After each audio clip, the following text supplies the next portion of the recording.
Okay, everybody's still going on about the Obama visit to Cuba and how Raul Castro welcomed him with open arms, was a bit critical of him, and that Fidel Castro was absolutely adamant against the guy being there, and he horribly opposed it.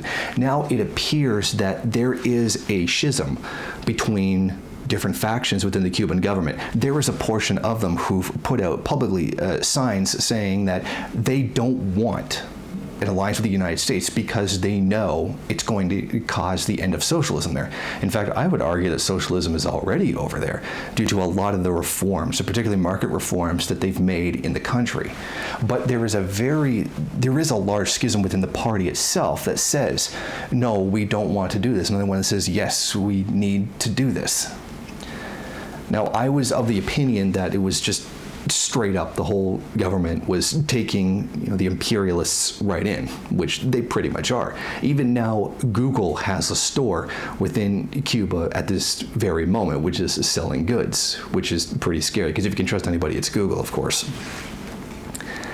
Now, back in about 2011, under Castro's guidance, they created a lot of reforms, like they created moving the country more towards self-employment as opposed to state-run enterprises like it's supposed to be, which is supposed to facilitate the transition to communism, but that's really not a goal of theirs anymore, so I wouldn't call it that. And a greater ability to sell personal cars and real estate.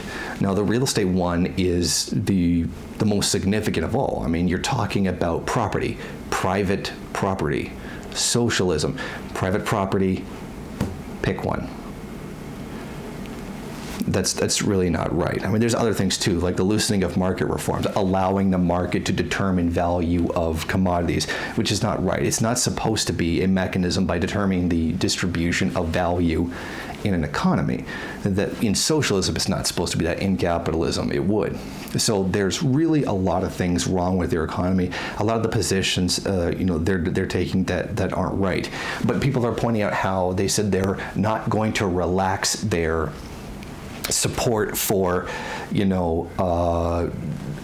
opposition worldwide or revolutions worldwide.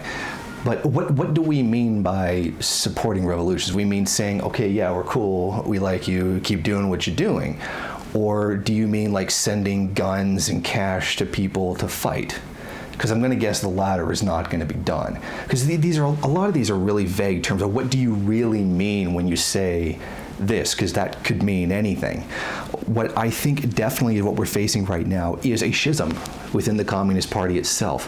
And this could turn into something much larger. It could turn into something much worse. And that there could become a very serious fracture that could take down the Communist Party of Cuba altogether. But again, there's a lot going on behind the scenes that we're not seeing. And we're going to have to wait and see what happens, because we don't know what's going on behind the scenes, and all we can do is hope for the best. Thank you for watching. Why don't you go ahead, rate, comment, subscribe, and share on various social media. And if you want, you can head over to my Patreon page and show your support. Or you could head over to the MRN bookstore and check out some of the latest books available.